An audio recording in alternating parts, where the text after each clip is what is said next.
Assalamualaikum warahmatullahi wabarakatuh. Perkenalkan, nama saya Marliana Widaningsih dari kelas 5C Prodi Pendidikan Bahasa Inggris dengan NIM 216121106. Di sini saya akan menjawab soal ulangan akhir semester akhlak dan tasawuf. Soal yang pertama yaitu jelaskan klasifikasi tasawuf, ajaran-ajaran dan tokoh-tokohnya. Yang pertama yaitu tasawuf akhlaki. Tasawuf akhlaki adalah tasawuf yang berorientasi pada perbuatan akhlak, mencari hakikat kebenaran dan mewujudkan manusia yang dapat ma'rifat Allah Subhanahu wa taala. Ajaran-ajaran yang pertama yaitu tahali, yaitu pensucian diri dari sifat-sifat tercela. Yang kedua yaitu tahali, yaitu menghiasi dan membiasakan diri dengan sikap perbuatan terpuji. Yang ketiga yaitu bertaubat. Yang keempat yaitu ihsan, adalah konsep tentang beribadah kepada Allah seolah-olah kita melihatnya, dan jika kita tidak melihatnya, kita yakin bahwa Dia melihat kita.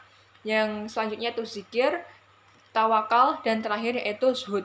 Zuhud adalah sikap sederhana yang tidak terlalu terikat pada kehidupan duniawi. Tokoh-tokoh dalam tasawuf akhlaki yaitu Al-Muhasibi, Al-Ghazali, Hasan Al-Basyari, dan yang terakhir adalah Al-Husyairi. Selanjutnya yaitu tasawuf amali, adalah jalan untuk mendekatkan diri kepada Allah dengan cara memperbanyak amalan-amalan di dalam berzikir.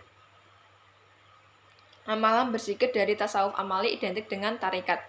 Ajaran-ajaran tasawuf amali yang pertama yaitu ihsan. Ajaran ini menekankan praktik beribadah dengan penuh kesadaran dan ikhlas. Individu dihadapkan untuk mendekatkan setiap ibadah seolah-olah melihat Allah, atau sedikitnya menyadari bahwa Allah senantiasa melihat mereka. Dan selanjutnya yaitu untuk senantiasa mempraktikkan zikir. Yang ketiga yaitu mujahadah, yaitu menggambarkan upaya aktif untuk mengatasi hawa nafsu dan mencapai tingkat spiritual yang lebih tinggi. Selanjutnya yaitu tawakal dan berakhlak mulia. Tokoh-tokoh dalam tasawuf amali yang pertama yaitu Imam Al-Ghazali, yang kedua Al-Husyairi, dan yang terakhir adalah Junaid Al-Baghdadi.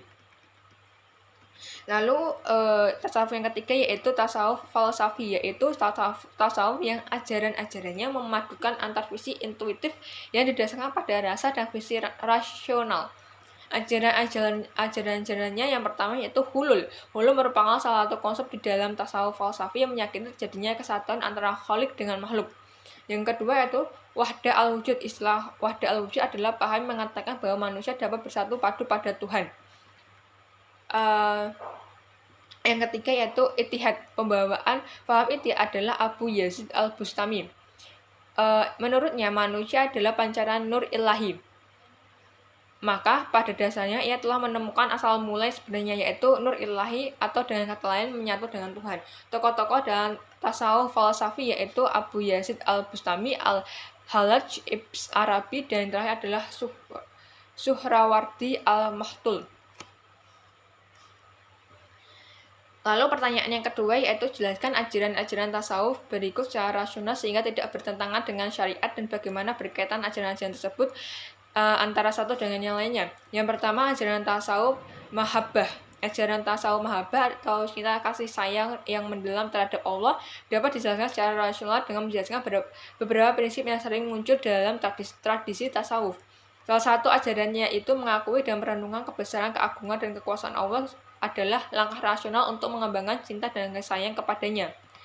Yang kedua itu adalah tasawuf ma'rifat, atau pengetahuan yang mendalam tentang Allah, dapat dijelaskan secara rasional dengan menjelaskan prinsip-prinsip yang berfokus pada peningkatan kesadaran spiritual. Salah satu ajarannya adalah pemahaman akan keberadaan Allah dapat dilihat sebagai respon rasional terhadap keinginan manusia untuk mencari makna dan tujuan hidup. Yang ketiga yaitu tahali, atau melepaskan diri. Cara rasional ini dapat dijelaskan sebagai upaya sadar untuk membebaskan diri dari hal-hal yang menghambat perkembangan spiritual dan moral. Hubungan dengan kasus lain, tahali berkaitan erat dengan konsep taubat dalam tasawuf, di mana individu sadar meninggalkan dan menyesali dosa serta kebiasaan buruk. Ini merupakan langkah awal untuk membersihkan hati dan diri dan beban moral yang dapat menghalangi kedekatan dengan Allah. Selanjutnya yaitu tahali, menghias diri. Secara rasionalitasnya dapat dijelaskan sebagai usaha untuk membentuk karakter yang sesuai dengan ajaran Islam, yang menciptakan keharmonisan dalam hubungan dengan Allah dan sesama. Hubungan dengan konsep lain, tahali berkaitan dengan konsep mujahadah, yaitu perjuangan yang meningkatkan diri dan memperbaiki perilaku. Proses tahali melibatkan pengembangan sifat-sifat positif dan kebajikan yang sejalan dengan tujuan perbaikan diri dalam Islam. Yang ketiga itu tajalli, penampakan atau manifestasi. Secara rasionalitasnya dapat dijelaskan sebagai hasil dari usaha yang konsisten dalam melepaskan diri dari sifat-sifat buruk, menghiasi diri dengan kebajikan dan mendekatkan diri kepada Allah melalui ibadah dan taat kepadanya. Lalu hubungan dengan konsep lain, tajalli merupakan hasil dari proses tahali dan tahali. Saat seorang berhasil melepaskan diri dari sifat negatif dan menghiasi diri dengan kebajikan, maka yang lebih mungkin untuk mengalami momen-momen kehadiran spiritual atau penampakan kehadiran Allah dalam hatinya. Selanjutnya yaitu tasawuf fana, baqa, dan itihad.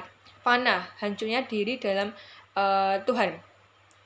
Secara rasional, ini dapat dijelaskan sebagai pencapaian tingkat kesadaran dan ketunduhan spiritual yang mendalam, di mana individu merasakan ketergantungan mutlak pada Allah. Hubungan dengan konsep lain, fana seringkali terkait dengan tahwid, keesaan Allah, dan perasaan kesatuan yang sangat mendalam dengan Sang Pencipta. Selanjutnya yaitu baqa, keabadian dalam Tuhan. Secara rasional ini bisa diartikan sebagai kesadaran berkelanjutan akan kehadiran Allah dalam kehidupan sehari-hari, di mana setiap tindakan dan perasaan dijalani dengan kesadaran dan keberadaannya. Hubungan dengan konsep lain, baqa merupakan kelanjutan dari proses spiritual yang dimulai dengan fana. Setelah pengalaman kehancuran diri dalam Tuhan, individu secara tingkat pemeliharaan eksistensi dalam Allah yang menciptakan kesadaran konstan akan kehadirannya dalam hidup. Yang terakhir adalah itihad. Secara rasional, ia dapat dilihat sebagai pencapaian tingkat pemahaman dan kesadaran spiritual yang sangat tinggi.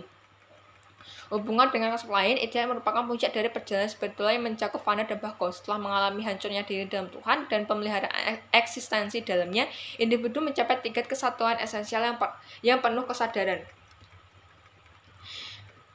Yang kelima yaitu tasawuf wahdat al-syuhud. Secara rasional,